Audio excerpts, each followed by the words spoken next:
오늘 말씀의 제목은 풍랑이는 바다 한가운데서 이런 제목으로 같이 은혜를 나누고자 합니다. 마가복음 7번째 시간이 되죠. 흔히들 인생을 뭐라고 말하냐면은 바다를 항해하는 배와 같아 이렇게 비유를 합니다. 그렇습니다. 바다는 우리의 삶의 모습을 가장 적나라하게 원색적으로 보여주고 있는 것이 바로 바다가 아니겠는가, 이런 생각을 합니다.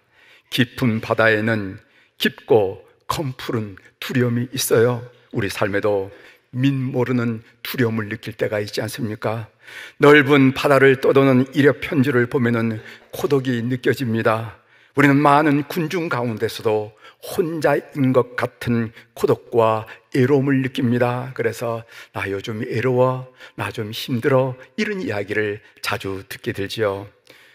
때때로 바다는 높은 파도가 거칠게 밀려오는 것을 보게 됩니다. 우리 삶에도 우리의 인간으로 한가할 수 없는 그런 산더미처럼 밀려오는 고난과 어려움을 우리가 경험할 때가 있지 않습니까? 사실 우리가 가지고 있는 바다에 대한 이미지, 바다가 참 좋아 라거나 바다가 그립다 라는 이미지는 대체로 바다 자체에 대한 것이라기보다는 해변에 관한 것입니다. 그래서 동양의 시성 탁으로는 바다를 이렇게 노래했어요. 끝없이 펼쳐진 바다 해변에 아이들이 모여든다. 폭풍은 길 없는 하늘을 헤매고 배는 길 없는 바다에서 난파되어 죽음이 넘치는데 아이들이 장난한다. 아이들은 그 바다 깊숙이에서 무슨 일이 일어난지 전혀 상관하지 않고 그렇게 즐겁게 해변에서 뛰어노는 것을 묘사했습니다. 인생은 그런 것이 아니라 하는 그런 탁으로의 시상이지요. 고대인들에게 있어서 바다는 신들도 건들 수 없는 대상이었습니다. 그런 거친 바다를 통제하고 풍랑을 잠잠하게 할 수 있는 분은 하나님 뿐이십니다. 그래서 시편 74편 13절에 보면은 주께서 주의 능력으로 바다를 나누시고 물 가운데 용들의 머리를 깨뜨리셨으며, 시편 89편 9절에 보면은 주께서 바다의 파도를 다스리시며 그 파도가 일어날 때 잔잔하게 하시나이다. 이렇게 바다를 통제하신 분은 오직 하나님밖에 없음을 고백하는 시편의 노래를 우리가 읽게 됩니다. 따라서 오늘 본문의 메시지, 마가복음이 광풍을 잠잠하게 한 예수님을 우리에게 소개해 준 이유가 뭐냐 하면은 예수님은 바로 하나님이시고 메시아시다, 이런 것들을 우리에게 드러내 주기 위해서 바로 마가복음 4장에 바로 이 풍랑이는 광풍을 잔잔하게 하시는 예수 그리스도를 우리들에게 소개해 주고 있는 것입니다. 먼저 본문을 좀 살펴보도록 하겠습니다. 여러분 성경과 또 화면을 바라보시면서 제가 한 절 한 절 읽어드리고 말씀을 나눌 때 한번 경청해 주시길 바랍니다. 35절입니다. 그날 저물 때 제자들에게 이르시되 우리가 저편으로 건너가자 하시니, 여기 저편으로라는 말인데 저편은 갈릴리 호수 동쪽, 즉 이방인 땅이 시작되는 지역이었습니다. 이 지역은 그리스의 알렉산더 대왕이 10개의 도시를 건설해서 데카폴리스 하는 데가볼리라는 이름을 붙여준 곳이 바로 그곳입니다. 이 지역에 무슨 일이 예수님 일행을 기다리고 있습니까? 마가복음 5장, 이제 다음 주에 함께 묵상할 내용인데 마가복음 5장에 보면은 거라사 광인을 고친 사건이 나옵니다. 라요의 딸을 고친 사건이 나옵니다. 혈루증 여인을 고친 사건이 나옵니다. 그런 일들이 예수님 일행을 기다리고 있어요. 예수님께서 그 지역에서 하신 사역은 어둡고 병든 땅을 치유하고 회복시킨 사건들이었습니다. 따라서 우리 성도들이 관심을 가지고 바라봐야 할 저편, 우리 성도들이 신앙생활을 하면서 바라봐야 할 저편은 어떤 것인가? 힘들게 살아가고 있는 사람들의 이웃이 되는 자리입니다. 성경적 표현으로 말하면은 과와 과부와 나그네의 이웃이 되는 자리라는 것입니다. 우리 교회가 선교적 교회라는 표현을 가지고 끊임없이 그 이야기를 하고 있는데, 선교적 교회란 말이 무슨 말인가? 한 사람 두 사람 선교사를 더 파송한다는 그런 의미가 아니라, 교회 공동체에 있는 모든 교우들이 이 땅에 고아와 과부와 나그네 이웃이 되는 자리, 그들을 향해서 시선을 돌리는 것을 보고 선교적 교회를 한다 하는 것을 늘 말씀드리는 거, 오늘 또 여러분들이 다시 한번 생각하게 될 줄 믿습니다. 37절입니다. 큰 광풍이 일어나며 물결이 배에 부딪혀 들어와 배에 가득하게 되었더라. 갈릴리 호수는 요단강과 사이로 이어지는 협곡에 자리 잡은 호수입니다. 갈릴리 호수는 폭이 12km, 그리고 길이가 21km인 호수예요. 갈릴리 호수는 해수면보다 208m, 평균 208m 낮은 지역이 바로 갈릴리 호수라는 겁니다. 그래서 저 레바논 위에는 헬몬산 정상에서 불어오는 찬 공기와, 그리고 갈릴리 호수면에 따뜻한 공기가 부딪히게 되면 갑자기 기류의 변화로 광풍이 일어난다는 것이죠. 우리 인생에도 얘기하지 못한 광풍이 밀려올 때가 적지 않습니다. 이때는 우리가 하나님을 만날 축복의 기회임을 믿습니다. 등 따뜻하고 배부른 사람이 하나님을 찾기가 참 쉽지 않아요. 등 따뜻하고 배부른 사람이 하나님을 찾기가 쉽지 않습니다. 등 따뜻하고 배부른 사람이 하나님을 열망한다고 하면, 등이 따뜻하고 배부름에도 불구하고 그의 영혼의 가난함을 느끼고 공감을 느끼고 하나님을 열망한다면, 저는 그런 사람을 종교적인 천재라 이렇게 얘기해요. 그런데 우리 교회를 보면은요, 종교적인 천재가 많은 것 같아요. 보니까 등 따뜻하고 배부른 임에도 불구하고 늘 하나님을 갈망하고 하나님을 사모한 사람이 많기 때문에, 우리 교회는 종교적 천재가 한두 분이 아니구나 이렇게 느끼면서 제가 목회를 하고 있습니다. 고난 당하기 전에 하나님을 찾으면 좋으련만 사람은 미련하기 때문에 그렇지 못합니다. 원죄를 타고난 우리 인간은 그렇지 못해요. 그런데 시련을 통해서라도 하나님을 만나게 된다면 그 시련은 분명히 우리에게 축복입니다. 그래서 우리의 신앙의 선배들은 이렇게 우리들에게 가르쳤습니다. 사업에 부도난 것이 그렇게 슬퍼할 일만은 아니다. 몸에 병든 것이 그렇게 슬퍼할 일만은 아니다. 진하게 실패한 것이 그렇게 슬퍼할 일만은 아니다. 왜냐하면 그것은 하나님을 만날 계기를 만들어주기 때문에 그렇습니다.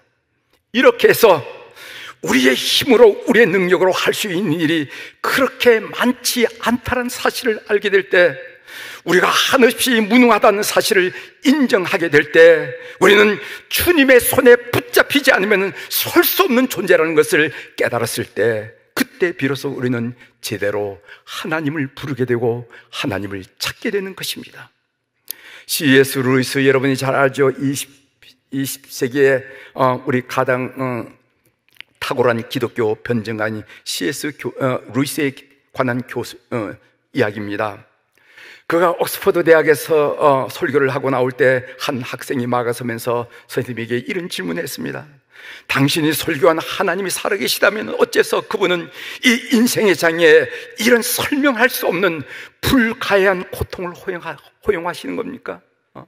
당신이 설교하신 그 하나님이 살아계신다면 왜 우리 인생의 장애는 설명할 수 없고 불가해, 이해할 수 없는 일들이 이렇게 나는 겁니까? 그때 루이스 교수는 이렇게 대답을 했습니다. 고통이 없어도 교만한 인생인데, 만약 인생의 장애에 고통마저 없다면 사람들은 얼마나 더 교만하겠습니까? 그러면서 이렇게 덧붙였어요. 고통이란 무엇인가? 고통이란 귀목은 세상 사람들을 흔들어 깨우기 위한 하나님의 메가폰입니다. C.S. 루이스의 말처럼 우리는 고통 속에서 비로소 하나님이 내게 말씀하시는 음성을 들을 수가 있습니다.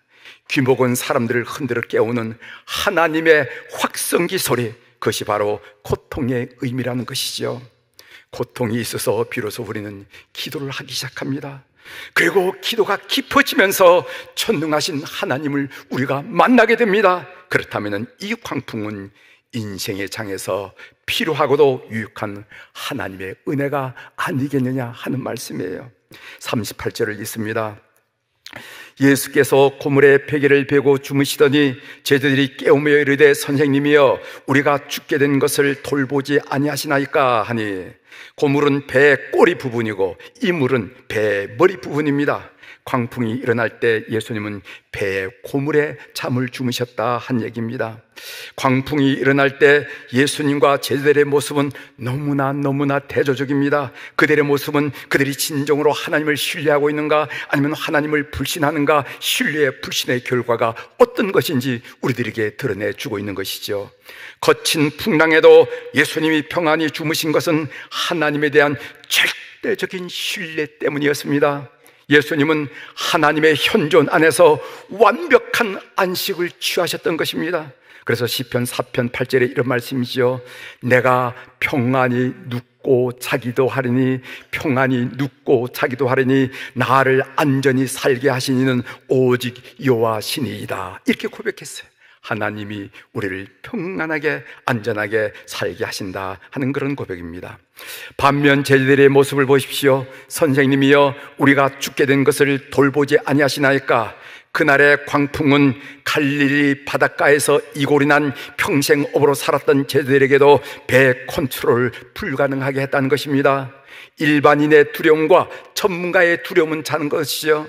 여러분, 우리가 요즘 생활이 참 어렵다, 경기가 어렵다 얘기하는 것과 거시 경제와 미시 경제를 잘 파악하는 어떤 경제학자가 우리 한국의 경제가 어렵습니다 하는 그 어렵다는 그 이야기의 무게가 우리에게 다르게 다가오는 것을 우리가 알지 않습니까? 베테랑 어부들인 제자들이 선생님이요 우리가 죽게 된 것을 돌보지 아니하시나이까 라고 그들이 말했다면 그 상황이 얼마나 두려운 상황인지 우리가 알지 않겠습니까? 제자들은 원망하고 있습니다. 우리가 죽음의 벼랑 끝에 서 있습니다. 우리가 할 수 있는 일이 아무것도 없습니다. 오늘 이 본문을 보면서 제자들의 주님에 대한 원망을 들으면서 참 생각하는 게 있습니다. 예수님이 배 안에 함께 계셨음에도 불구하고 제자들은 이렇게 불안해할 수 있는가? 그렇다면 예수님에 대한 제자들의 믿음, 그 믿음이라는 게 도대체 뭐냐? 우리 또한 마찬가지 아니겠습니까? 적지 않은 세월 동안 예수님을 믿는다고 이 교회를 다는데도 불구하고 문제만 생기면 여전히 당황하고 여전히 불안해하고 여전히 원망하지 않습니까? 그렇다면 우리의 믿음이라는 것이 도대체 무엇입니까? 오늘 본문이 우리에게 질문하고 있는 것입니다. 39절입니다. 예수께서 깨어 바람을 꾸짖으시며 바다더러 이르시되 잠잠하라 고요하라 하시니 바람이 그치고 아주 잔잔하여지더라. 구약 성경에서 바다를 다스리시는 분은 하나님이라는 말씀을 들었습니다. 시편 89편 9절의 말씀을 다시 한번 읽겠습니다. 주께서 바다의 파도를 다스리시며 그 파도가 일어날 때 잔잔하게 하시나이다. 따라서 예수님이 바다를 잔잔하게 하셨다는 것은 뭐냐? 예수님이 당신들이 기다리던 메시아다라는 것을 증거하는 표징이라는 것입니다. 결국 바다는 고요하고 잠잠해졌습니다. 예수님은 모든 상황을 컨트롤하십니다. 예수님은 하늘과 땅을 다스리는 주권을 가지셨어요. 예수님의 못 다룰 인생의 광풍은 없습니다. 이분이 바로 우리의 구주시고 우리의 목자십니다. 그렇다면은 예수님의 주 되심을 삶의 모든 영역에서 인정해 드린다면은 과연 우리의 마음은 어떠해야 할까요? 다시 한번 질문합니다. 예수님의 주 되심을 삶의 모든 영역에서 건강, 살림살이, 사업, 직장, 자녀, 앞날, 뒷날 모든 영역에서 인정해 드린다면은 과연 우리는 어떤 마음으로 인생을 살아야 되겠느냐 하는 말씀이에요. 아무리 큰 인생의 광풍이 일어날지라도 하나님이 함께 하신다면은 절대로 안전하다고 믿고 나서야 될 것이 아니겠습니까? 40절 보십시오. 이에 제자들에게 이르시되 어찌하여 이렇게 무서워하느냐? 너희가 어찌 믿음이 없느냐 하시니 어찌하여 이렇게 무서워하느냐? 우리의 적은 광풍과 같은 애적인 상황이 아니라 우리 내면의 두려움이란 사실을 예수님 말씀하시는 것이 아닙니까? 너희가 어찌 믿음이 없느냐? 결국 제자들의 두려움은 불신의 결과임을 드러내셨습니다. 우리 안에 계신 주님, 우리와 함께 하신 주님을 믿지 못할 때 우리는 두려움 한가운데 놓이게 됩니다. 사랑하는 성도 여러분, 기억하십시오. 두려움과 믿음은 반비례합니다. 믿음이 크면 두려움은 작아지고, 믿음이 없으면 두려움은 커지게 되는 거예요. 그래서 여러분 심령과 영혼 속에 두려움이 엄습할 때 여러분 스스로가 진단하십시오. 아, 내 믿음이 바닥이 났구나. 내가 어떻게 하다가 내 믿음이 이렇게 바닥이 났을까 하면서 여러분 스스로 진단하는 명철함과 지혜를 갖게 되기를 바랍니다. 41절입니다. 그들이 심히 두려워하여 서로 말하되 그가 누구이기에 바람과 바다도 순종하는가 하였더라.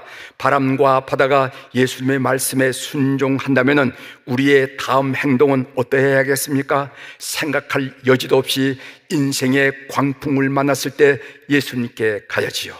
호들갑 떨지 말고 혼비백산하지 말고 우리의 삶의 절대 주권자이신 하나님을 깨우는 여러분이 되기를 주의 이름으로 고면합니다. 사랑하는 교회 여러분, 폭풍 가운데 있는 교우들이 혹시나 계시다면 주님 앞에 엎드리십시오. 하나님을 깨우십시오. 하나님께 기도하십시오. 그러면 여러분 삶의 앞살 길이 나설 줄 믿습니다. 이상과 같이 본문을 좀 정리해드리고요, 제가 본문을 묵상하면서 받은 은혜를 여러분들과 함께 나누면서 오늘 말씀을 마치려고 합니다. 본문을 묵상하면서 제가 들은 하나님의 음성은 두려움과 믿음은 반비례한다는 것입니다. 한번 따라해 보실까요? 두려움과 믿음은 반비례한다. 무슨 말인지 알죠? 두려움이 크면 내 믿음은 바닥이고, 두려움이 안 느껴지면 내 믿음이 크다 하는 이런 말. 그렇다면 인생에서 두려움의 원인은 무엇입니까? 보통 사람들은 두려움의 원인을 이렇게 이해합니다. 어려운 상황이라고 대답할 것입니다. 파산했잖아요. 병이 생겼잖아요. 득병했잖아요. 병이 생겼잖아요. 아이들의 문제가 심각하잖아요 하면서 어려운 상황이 우리 인간의 두려움을 준다고 생각합니다. 그렇지 않습니다. 왜 두려움이 오는지 성경을 한번 조사를 해봤어요. 그랬다니까 우리 인간의 두려움이 오는 요소가 두 가지. 첫 번째는 뭐냐면은 믿음이 없으면 두려워진다는 겁니다. 믿음이 없어요. 오늘 마가복음 4장 40절에 보면은 이에 제자들에게 이르시되 어찌하여 이렇게 무서워하느냐? 너희가 어찌 믿음이 없느냐? 여기 무서워하느냐와 믿음이 없냐가 연결되는 것을 우리가 쉽게 발견할 수가 있습니다. 그리스도인답게 살려고 한다면 무엇이 필요할까요? 여러분, 무엇이 필요하다고 생각하십니까? 그것은 믿음이에요. 그리스도인이 그리스도인답게 살려고 한다면 돈이 필요한 것이 아니라 믿음이 필요합니다. 이 땅에서 하나님 나라를 이루어가는 결정적인 것이 뭔지 아십니까? 믿음이에요. 믿음이.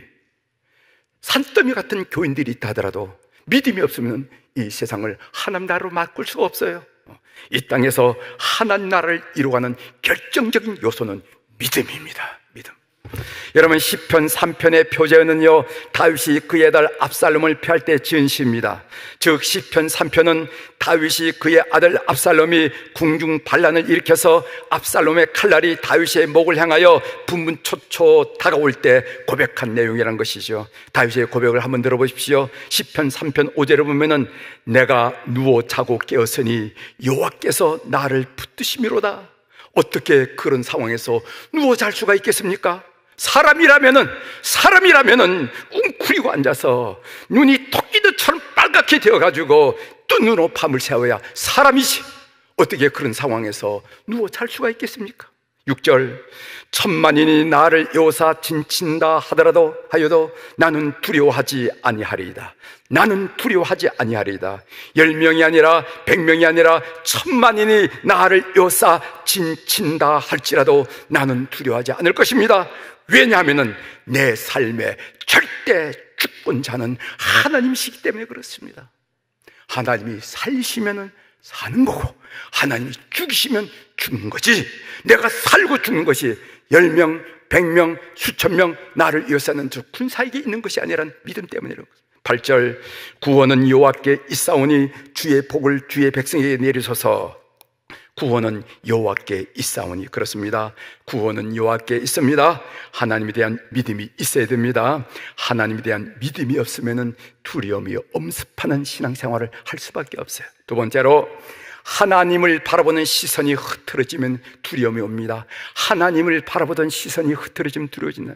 여러분, 마태복음 14장 22절 이하에 보면은 예수님이 물 위로 걸어오시는 내용이 나옵니다. 베드로가 우리 주님께 요청하지요. 주여, 만일 주님이시거든 나를 명하사 물 위로 걸어오라 하소서. 주님께서 오라 하시자 베드로가 물 위를 걸었습니다. 그런데 풍랑을 바라보는 순간 두려움이 밀려와서 물속으로 빠져들어갑니다. 마태복음 14장 30절이죠. 바람을 보고 무서워 빠져가는지라 소리질러 이르되 주여 나를 구원하소서. 이 사건은 중요한 진리를 우리 성도들에게 가르쳐주고 있습니다. 베드로가 주님만 바라보았을 땐 물 위를 걸을 수가 있었습니다. 상황을 압도할 수가 있었습니다. 그러나 주님을 향한 그의 시선이 흐트러지자 두려움이 밀려왔어요. 바람을 보고 무서워 빠져가는지라 바깥의 풍랑이 내면의 풍랑이 되어서 두려움으로 엄습했다는 것을 성경이 우리들에게 말씀하고 있는 것입니다. 하나님을 바라보는 시선이 흐트러지면 두려워진다는 것입니다.